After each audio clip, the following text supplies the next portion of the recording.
Muito bom dia, amados irmãos, irmãs, amigos, amigas, alunos, alunas. Como sempre, a gente começa aqui os nossos vídeos. Hoje nós vamos continuar o nosso estudo do nosso livro Daniel, Destino do Governo Humano. Nós não podemos parar. Hoje nós vamos terminar a lição 16 e 17, ou capítulos 16 e 17.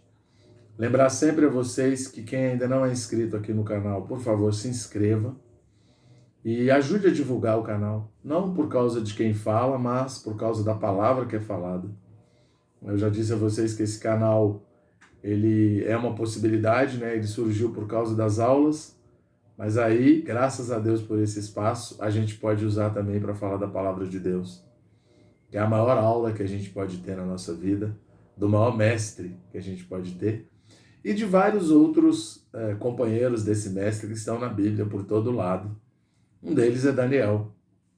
A gente sabe que a Bíblia como um todo, o centro dela é Cristo. Então tudo que tem na Bíblia se refere ou vai levar a Cristo, ok? Como a gente sempre fala, eu deixo aqui na descrição o canal da editora e também do ministério que eu congrego, para vocês acessarem, conhecerem. Tem muita coisa legal, principalmente tanto na editora quanto no Instituto Vida para Todos, mensagens para a família, muito bom. E como a gente sempre fala, o título, a referência bíblica e os desenvolvimentos das mensagens aqui ao longo dos títulos e subtítulos que tem aqui no capítulo. Então, capítulo 16, o título é Os Vencedores, parte 1.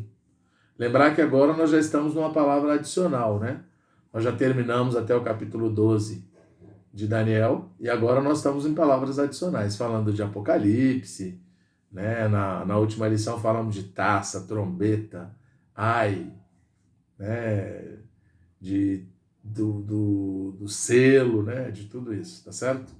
Também quero dizer que eu não acrescento nada, né? A não ser que tenha algum comentário que eu acho pertinente do ponto de vista do ministério, né? Como eu fiz em uma das lições, em que o irmão, muitas vezes empolgado, gostaria que as pessoas deixassem as denominações para congregar como a igreja primitiva, que é o que a gente tenta fazer.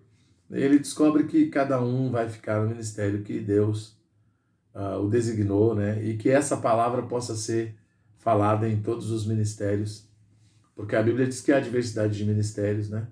Mas só tem um Espírito, um Deus, um Senhor, né? Isso é maravilhoso. Então aí, leitura bíblica de referência aí dos vencedores, parte 1. Daniel 1:8, versículo 17, versículo 20. Daniel 3, de 16 a 18, versículos 24 a 25. Daniel 4, versículo 37. Daniel 6, versículo 10 e do 19 ao 24. O livro de Daniel nos tem sido de grande ajuda e encorajamento. Desejamos que as experiências vitoriosas de Daniel sejam também as nossas experiências. As vitórias de Daniel e seus companheiros. A vitória sobre as finas iguarias do rei. No capítulo 1, Daniel resolveu firmemente não contaminar-se com as finas iguarias do rei. As iguarias do rei representam, por um lado, a comida sacrificada a ídolos, e por outro, as coisas mundanas. Não devemos ter parte com o mundo, devemos vencer essas coisas.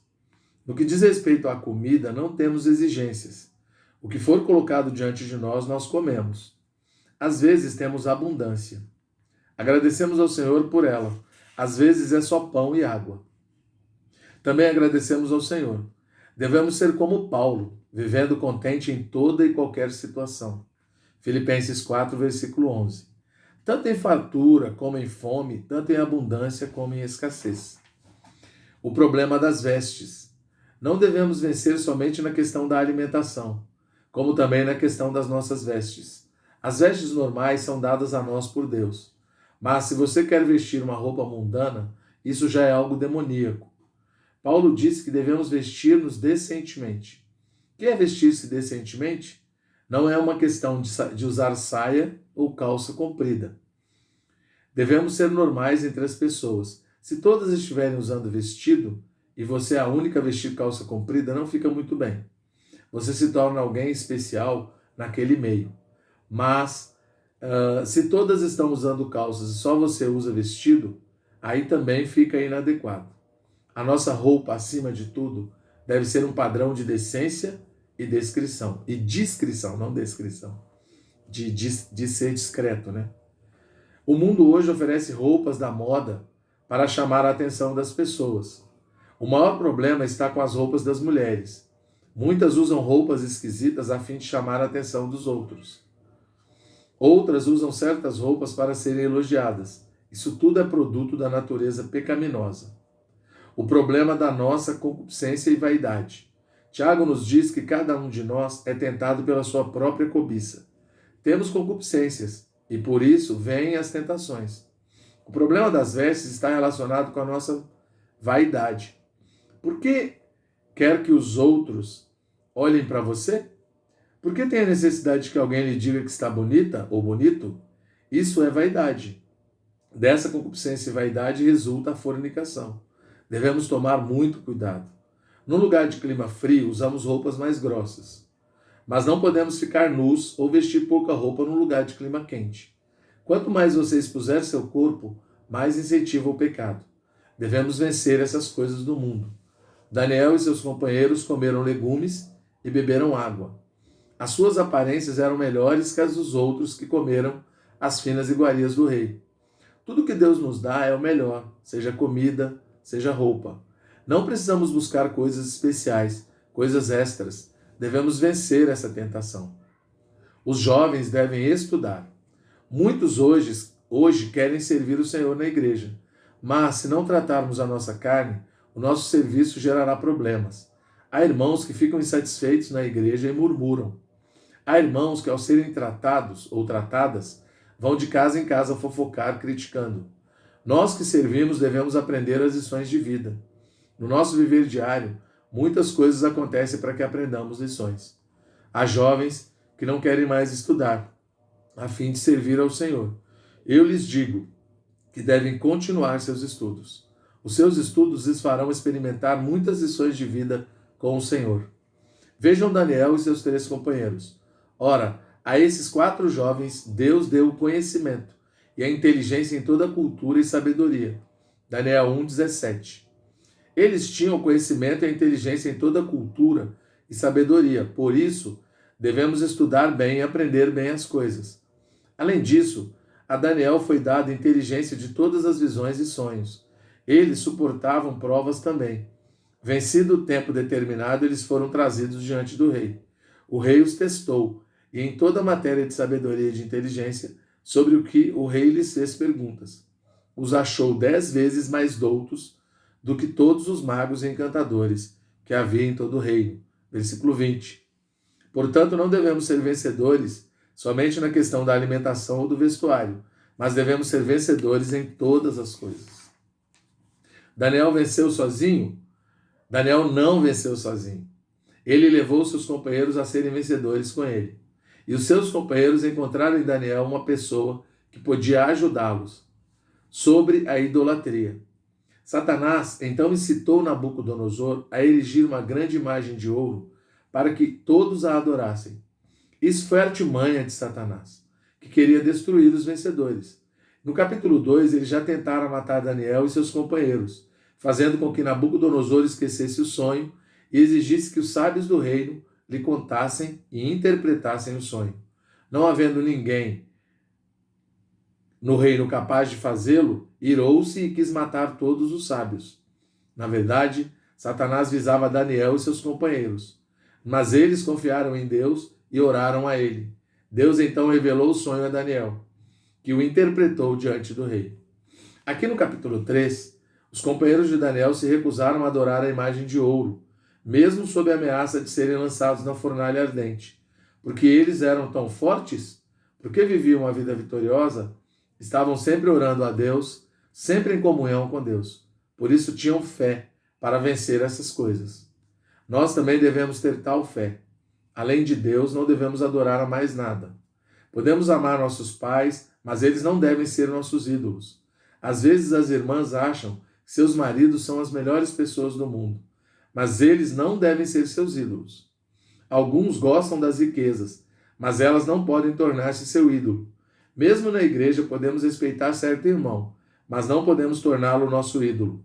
Nada em nós pode ocupar o lugar do Senhor. Eu vou acrescentar também, tem muito irmão que acha a esposa a melhor esposa do mundo. Ela também não pode ser ídola dele, né? Ídolo dele. Ídolo não flexiona. Ela não pode ser ídolo dele. Sobre o orgulho. No capítulo 4 temos a questão do orgulho. Esse capítulo se aplica especialmente aos irmãos líderes.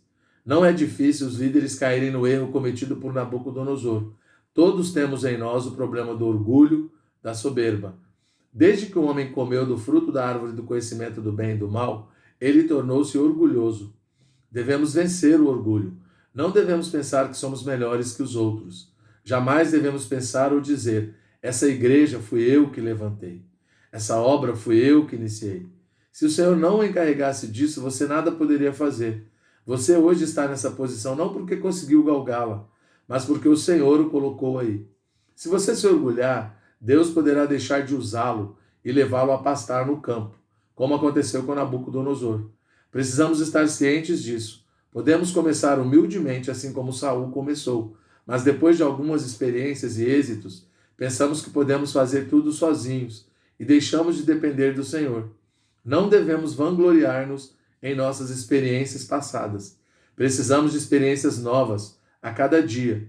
Precisamos podar as experiências antigas para que novas experiências brotem.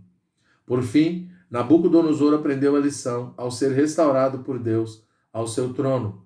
Louvou, exaltou e glorificou ao Rei do céu, reconhecendo que Deus pode humilhar os que andam na soberba. Daniel 4, 37. Deus dá graça aos humildes, mas resiste aos soberbos. Por isso, cada um de nós deve tratar com seu orgulho. Devemos vencer o orgulho. Sobre o edito do rei. A outra experiência vitoriosa de Daniel foi sobre o edito do rei, no capítulo 6. Por um espaço de 30 dias, não se podia fazer petição a ninguém senão ao rei.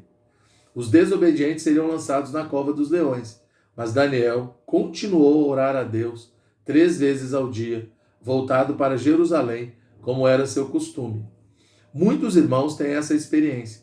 Se você é uma pessoa de oração, que sempre invoca o nome do Senhor, vencerá muitas coisas sem notar. Devemos ter o hábito de orar em tempos determinados. Mas isso não deve ser uma norma. É algo espontâneo.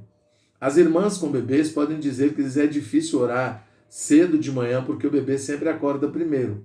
Mas quando ele desperta e chora, pode-se tomá-lo no colo e orar. Além do mais, o bebê estará ouvindo a sua oração. Aproveite todas as oportunidades para ter comunhão com Deus. Trocar as fraldas, preparar o café da manhã e outros serviços domésticos não devem impedir nossa comunhão com Deus. Não afirmemos que não temos tempo. Não procuremos aproveitar, mas procuremos aproveitar cada oportunidade. Ao esquentar o leite, podemos orar: Senhor, Tu és o leite que me alimenta. Mesmo ao escovar os dentes, podemos orar: Senhor, purifica minha boca, para que dela não saiam coisas impuras. Orando dessa maneira, seremos preservados e o inimigo, o leão que ruge ao nosso redor, não nos devorará. O problema da nossa carne. Satanás gosta de devorar o quê? A carne. Quanto mais carne você tiver, mais apetitoso será para ele. Ele é como o leão que ruge, procurando alguém para devorar. 1 Pedro 5,8. Que o Senhor nos dê força para vencermos a nossa carne. Em Êxodo, logo após o povo de Israel ter começado a jornada no deserto e resolvido o problema de água e alimento, houve a batalha contra Amaleque, que representa a nossa carne. Moisés então enviou o jovem Josué à luta. Josué não lutou, confiando em sua carne, mas dependeu da oração de Moisés. Jovens, somente somos virtuosos se não estivermos apoiados em nossa carne. Quanto mais carne, menos vitórias, pois Satanás devora a carne. Não use a carne nem nos negócios particulares, do contrário perderá o testemunho. Precisamos lutar todos os dias contra os amalequitas, contra a nossa carne. A carne é um obstáculo para a revelação de Deus. Quanto mais vitoriosos formos, mais visão e revelação teremos das coisas divinas. Se você ainda estiver preservando a sua carne, não terá muita luz ou revelação na palavra. Se você é carnal, estará sempre em sua mente. E revelação divina não se recebe na mente, e sim no espírito. Na nossa mente podem levantar-se fortalezas de Satanás. Na esfera mental, não conseguimos receber a revelação de Deus. Se queremos receber a revelação de Deus, tratemos com a nossa pessoa e voltemos-nos ao Espírito. Um viver de vencedor no Novo Testamento. Vejamos agora algumas vitórias importantes que devemos ter conforme a revelação do Novo Testamento. Vencer o mundo. Lemos em João 2, aliás, em 1 João 2,14, jovens, eu vos escrevi porque sois fortes, e a palavra de Deus permanece em vós, e tendes vencido o maligno. Para sermos fortes e vencer o maligno, precisamos da palavra de Deus. Precisamos que a sua palavra permaneça sempre em nós. Como conseguir isso? Lendo, ouvindo e ruminando a palavra de Deus. É por isso que as reuniões são tão importantes. Nelas nós lemos, ouvimos e ruminamos a palavra de Deus. Mas também precisamos fazer isso individualmente. Assim ganharemos forças do Senhor para vencer o maligno. O maligno usa de todos os meios para nos atrair. Sua arma mais poderosa é a atração do mundo que nos leva a amar o mundo. Satanás é o príncipe deste mundo. O apóstolo João nos exorta: não ameis o mundo, nem as coisas que há no mundo. 1 João 2,15. Não devemos ocupar-nos com as coisas do mundo, e sim com as coisas do Pai. As coisas do mundo se resumem em 3 itens: a concupiscência da carne, a concupiscência dos olhos e a soberba da vida. 1 João 2,16. Quando vamos às lojas fazer compras, por exemplo, devemos atentar para o nosso coração. Se é para comprar algo que precisamos, não há nada de errado. Mas se é para satisfazer as concupiscências dos olhos, então é o mundo atraindo-nos para amá-lo. É muito difícil manter-se no espírito quando se envolve de tal maneira. Há também a soberba da vida. Alguns pensam, sou melhor que os outros. A minha roupa é melhor, a minha gravata é mais bonita, etc. Tudo isso vem do mundo, do maligno. Como vencer essas coisas? Permitindo que a palavra de Deus permaneça em nós. Muitos pela manhã têm comunhão matinal com o Senhor, orando e lendo a palavra. Nesse momento, a palavra de Deus começa a ser depositada no interior deles. Durante o dia, ao ruminá-la, orando e invocando o Senhor, a palavra de Deus será constituída neles, ajudando-os a vencer a concupiscência e a soberba. Todas as coisas se desfarão, segundo a Pedro 3,10. Tudo passará, o mundo e a sua concupiscência. Aquele, porém, que faz a vontade de Deus, permanece sempre, ou para sempre, ou eternamente. Vencer a morte. Outro item que precisamos vencer é a morte. Lemos em 1 Coríntios 15, de 55 a 57. Onde está a morte, a tua vitória? Onde está a morte, o teu aguilhão? O aguilhão da morte é o pecado, e a força do pecado é a lei. Graças a Deus que nos dá a vitória por intermédio de nosso Senhor Jesus Cristo. Devemos vencer a morte. Não permitamos que o aguilhão da morte nos escravize. O aguilhão da morte é o pecado e a força do pecado é a lei. Satanás, o diabo, é aquele que tem o poder da morte. Hebreus 2,14. E todos os homens estão sujeitos à sua escravidão pelo pavor da morte. Versículo 15. Mas o Senhor se tornou carne e sangue, e pela sua morte na cruz, destruiu aquele que tem o poder da morte. Já fomos libertos ou libertados do poder da morte. Portanto, não mais precisamos ser escravos do pecado. Ser sempre abundantes na obra do Senhor. Graças a Deus que nos dá a vitória por intermédio de nosso Senhor Jesus Cristo. Portanto, meus amados irmãos e irmãs, sede firmes, inabaláveis e sempre abundantes na obra do Senhor, sabendo que no Senhor o vosso trabalho não é vão. 1 Coríntios 15, 57, 58. Aqui vemos um caminho vitorioso, ser sempre abundantes na obra do Senhor. Para isso precisamos usar os nossos dons. Quando usamos os nossos dons, recebemos mais graça e vencemos o pecado, sendo libertados assim do aguilhão da morte. Você quer vencer Satanás, o pecado e a tentação? Só há uma maneira: servir a Deus e ser abundante na obra do Senhor, usando os seus dons.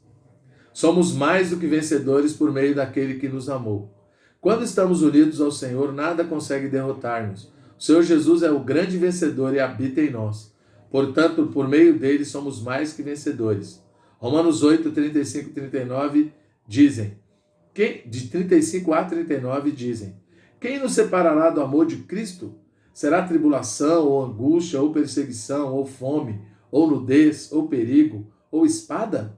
Como está escrito, por amor de ti, somos entregues à morte o dia todo. Fomos considerados como ovelhas para o matadouro. Em todas essas coisas, porém, somos mais que vencedores, por meio daquele que nos amou. Porque eu estou bem certo de que nem a morte, nem a vida, nem anjos, nem principados, nem coisas do presente, nem do porvir, nem poderes, nem altura, nem profundidade, nem qualquer outra criatura poderá separar-nos do amor de Deus, que está em Cristo Jesus nosso Senhor. Nada nos poderá separar do amor de Deus, do amor de Cristo. No amor de Cristo podemos vencer todas as coisas, seja tribulação, angústia, perseguição, fome, nudez, perigo ou espada. Somos mais do que vencedores por meio daquele que nos amou.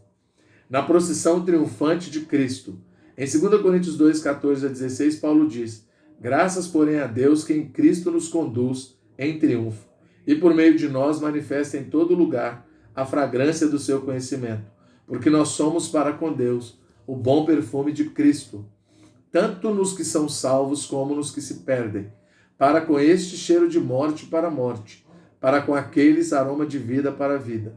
Quem, porém, é suficiente para estas coisas?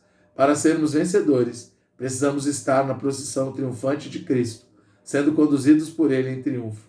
Aonde quer que vamos, devemos manifestar a fragrância do seu conhecimento. Devemos levar a revelação da palavra de Deus às pessoas, levando-as a conhecer mais a Cristo. Louvado seja o Senhor.